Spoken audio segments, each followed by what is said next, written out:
ये कहानी है जॉन नाम के मछुआरे की, जो हर रोज की तरह अपनी छोटी नाव लेकर समंदर में मछली पकड़ने निकलता है। लेकिन इस दिन कुछ अलग होता है। अचानक चारों तरफ घना कोहरा छा जाता है और दूर दूर तक कुछ दिखाई नहीं देता। जॉन रास्ता भटक जाता है और इधर उधर भटकते भटकते उसे एक सुनसान नाव नजर आती है। जिज्ञासावश वो अपनी नाव उस नाव से बांधता है और अंदर जाकर देखने का फैसला करता है। जैसे ही वो उस नाव के भीतर जाता है, उसके होश उड़ जाते हैं।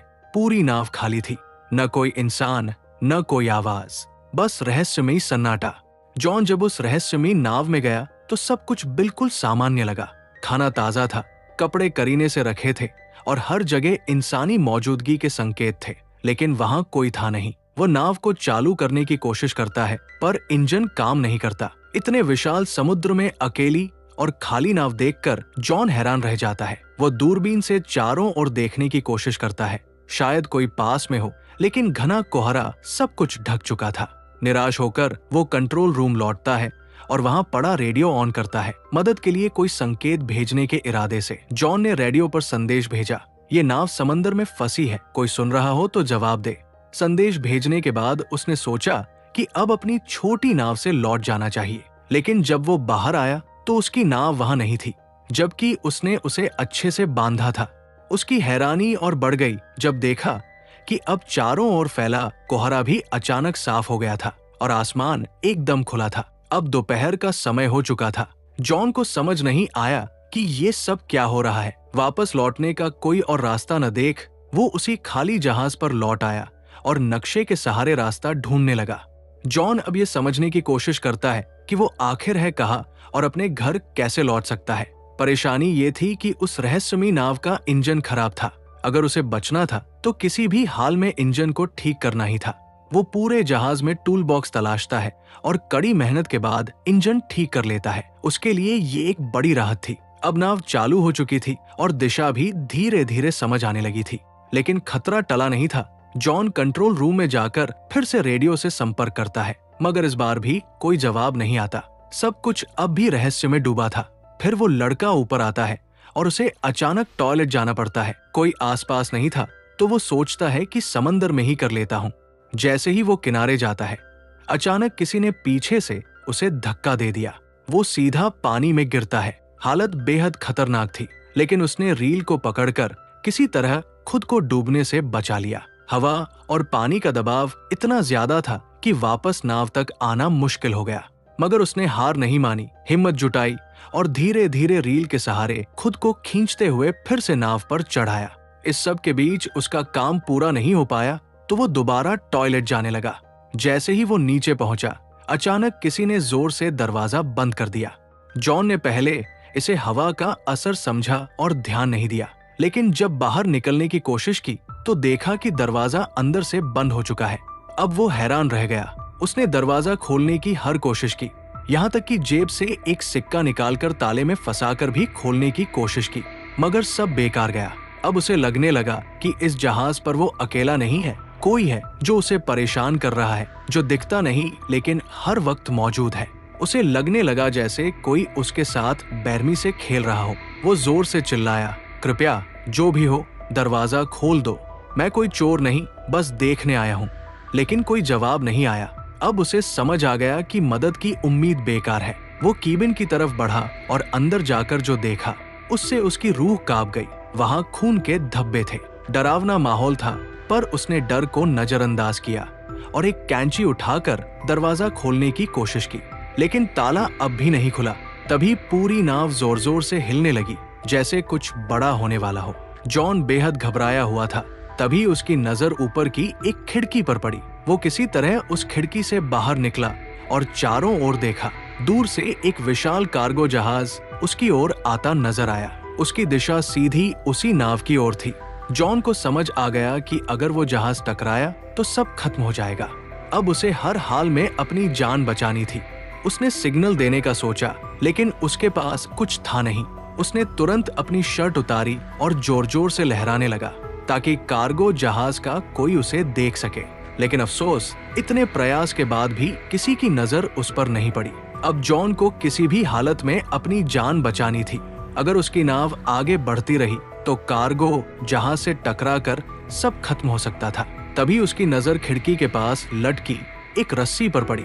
उसके दिमाग में तुरंत एक आइडिया आया, अगर वो इस रस्सी का इस्तेमाल करे तो शायद जहाज को रोक सके। उसने जल्दी से रस्सी बांधी और बाहर फेंकी ताकि नाव की गति रुक जाए, लेकिन हालात और बिगड़ गए। रस्सी इंजन के पंखे में फंस गई और खींचते हुए बाथरूम के अंदर आकर उसके गले में अटक गई। उसका दम घुटने लगा। मरने की कगार पर पहुंचकर उसने हिम्मत दिखाई और एक औजार से खुद को आजाद किया। उसकी गर्दन पूरी तरह लाल पड़ गई थी। वो लगभग मर ही गया था, बट आखिरी पल में खुद को बचा पाया। रस्सी इंजन में फंसी थी, जिससे जहाज की रफ्तार थम गई, मगर ये काफी नहीं था। भारी कार्गो जहाज फिर भी उससे टकरा गया। जोरदार टक्कर से उसका जहाज बुरी तरह हिल गया और जॉन जमीन पर गिरकर बेहोश हो गया। उसके सिर में गहरी चोट लगी थी। कुछ देर बाद जब उसे होश आया तो उसने देखा कि बाथरूम पानी से भर चुका था, मगर सबसे हैरान करने वाली बात यह थी कि वो समुद्र का खारा पानी नहीं, बल्कि एकदम साफ और मीठा पानी था, जैसे कोई जानबूझकर उसे डराने की कोशिश कर रहा हो। वो एक बार फिर टूटकर भीख मांगता है, चाहे तुम जो भी हो, प्लीज मुझे जाने दो। लेकिन फिर भी कोई जवाब नहीं आता। अब वो भूखा, प्यासा और बेहद कमजोर हो चुका था। जैसे तैसे उसने बाथरूम की शावर से पानी पिया, लेकिन जल्द ही महसूस हुआ कि पानी खत्म हो गया है। फिर जब उसने सिंक से पानी पीना शुरू किया तो हैरान रह गया। अब वो पानी खारा हो चुका था। उसे तुरंत समझ आ गया कि नाव में कहीं छेद हो गया है और समुद्र का पानी अंदर आ रहा है। ये नाव अब ज्यादा देर नहीं टिकेगी। वो घबराकर दरवाजा खोलने की कोशिश करता है, लेकिन लगता है किसी ने उसे बाहर से बंद कर रखा है। रात का समय था और ऊपर से दिखा कि कोई अदृश्य, शायद दुष्ट शक्ति इस नाव को नियंत्रित कर रही थी। पानी तेजी से बढ़ रहा था और जॉन थककर सो गया। रात में समंदर में भयानक तूफान आया, जिससे नाव बुरी तरह टूट गई और जॉन भी गंभीर रूप से घायल हो गया।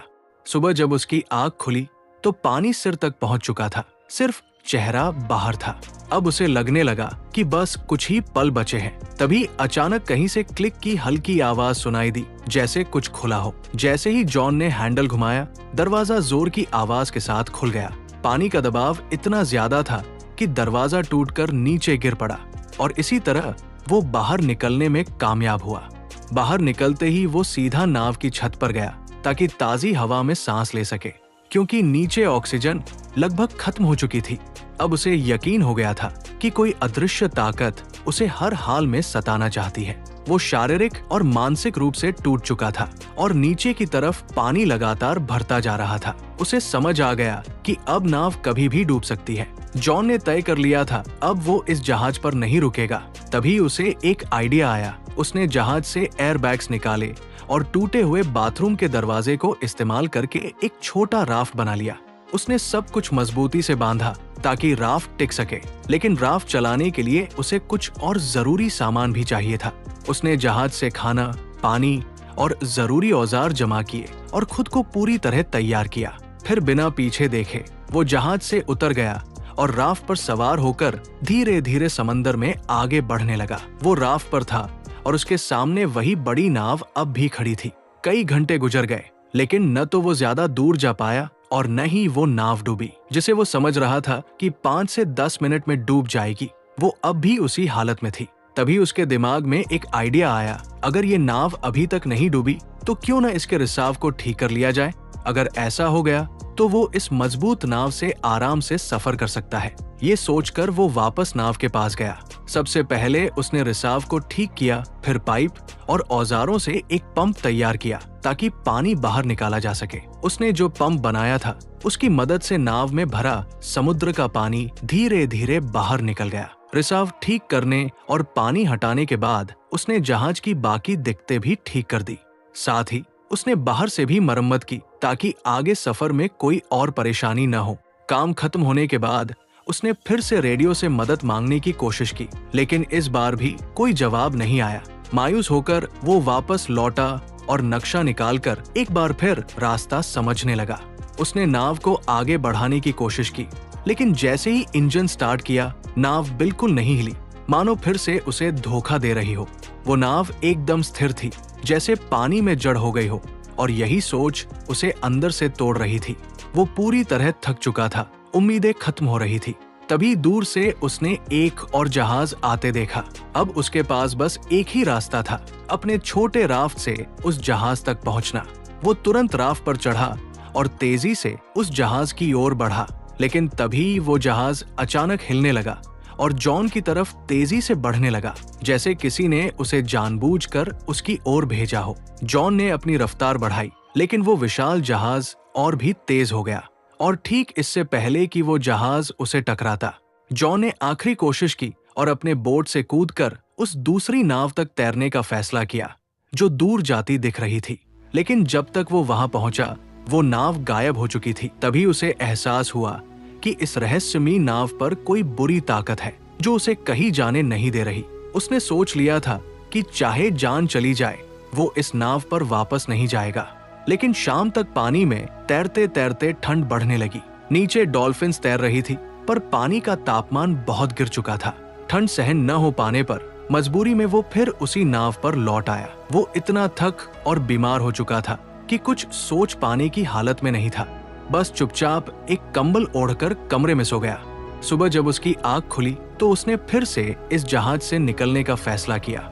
लेकिन अब एक और झटका मिला। कमरे का दरवाजा बंद था। वो घबरा गया और धीरे धीरे मानसिक रूप से टूटने लगा। उसे कुछ समझ नहीं आ रहा था कि आखिर ये सब उसके साथ क्यों हो रहा है। तभी उसकी नजर कमरे में मौजूद एक छोटी सी केबिन पर पड़ी। उसने जैसे ही उसे खोला, ऊपर की ओर एक रास्ता नजर आया, एक वेंटिलेशन जिससे बाहर निकला जा सकता था। वो उस केबिन में घुस गया, जो एक तंग स्टोरेज एरिया था। हर बार जब वो स्टोरेज एरिया से ऊपर चढ़ने की कोशिश करता, फिसलकर नीचे गिर जाता।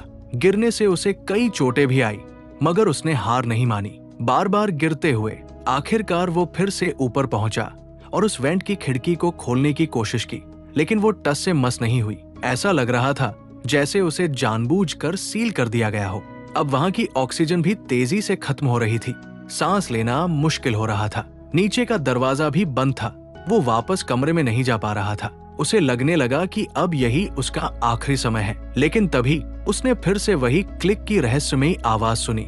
जैसे ही केबिन की खिड़की क्लिक की आवाज के साथ खुली, जॉन बिना समय गवाए बाहर निकल आया। ताजी हवा ने उसे थोड़ी राहत दी।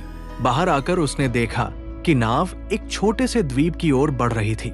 ये देखकर उसके मन में उम्मीद जगी कि शायद अब वो इस डरावनी नाव से हमेशा के लिए आजाद हो जाएगा। जैसे ही नाव किनारे पहुंची, वो फौरन उतर गया। उसे लगा कि इस द्वीप पर जरूर कोई है जो इस सब का जिम्मेदार है। गुस्से में उसने एक डंडा उठाया और द्वीप की तलाश शुरू की, लेकिन जल्द ही हैरान रह गया। पूरे द्वीप पर इंसान का कोई भी निशान नहीं था। अब जॉन फिर से गुस्से और डर से भर गया था। जैसे ही वो उस द्वीप से बाहर निकला, एक नया दृश्य उसकी आंखों के सामने आया। वही रहस्यमयी नाव जो उसे यहाँ लाई थी, अब शांत समंदर में आगे बढ़ रही थी, जैसे किसी और शिकार की तलाश में हो। ये देखकर जॉन को पूरी तरह यकीन हो गया कि ये नाव और ये द्वीप किसी बुरी ताकत के अधीन है। उसे अब हर हाल में यहाँ से निकलना था। उसकी जिंदगी अब भी बाकी थी। वो खोजबीन करता हुआ द्वीप की सबसे ऊंची चोटी पर पहुंचा और वहां से उसने दूर एक और द्वीप देखा। लेकिन वो इतना दूर था कि वहां क्या हो रहा है ये वो देख नहीं पाया। जैसे जैसे जॉन द्वीप पर घूमता रहा, वो धीरे धीरे पीछे की ओर आ गया। लेकिन जब वो वहां पहुंचा तो उसकी आंखें फटी की फटी रह गई। ये वही जगह थी जहां से उसकी यात्रा की शुरुआत हुई थी। सब कुछ वैसा ही था। वही उसकी पुरानी नाव ठीक उसी जगह बंधी हुई और वही लोग, जैसे कुछ बदला ही न हो। पूरा माहौल पहले जैसा था, जैसे कुछ हुआ ही नहीं। जॉन एकटक सब देख रहा था। उसे यकीन नहीं हो रहा था कि ये सब एक बुरे सपने जैसा लगने वाला अनुभव असल में उसके साथ घटा था। लेकिन अब सवाल उठता था, उसकी नाव वहां दोबारा कैसे पहुंची और इस द्वीप की सच्चाई क्या थी? जॉन जब द्वीप के पीछे पहुंचा तो हैरान रह गया। वही जगह, वही नाव, वही लोग, जैसे कुछ भी नहीं बदला। उसे यकीन नहीं हो रहा था कि ये सब असल था या कोई बुरा सपना। मगर जो कुछ उसने झेला वो सच्चाई थी।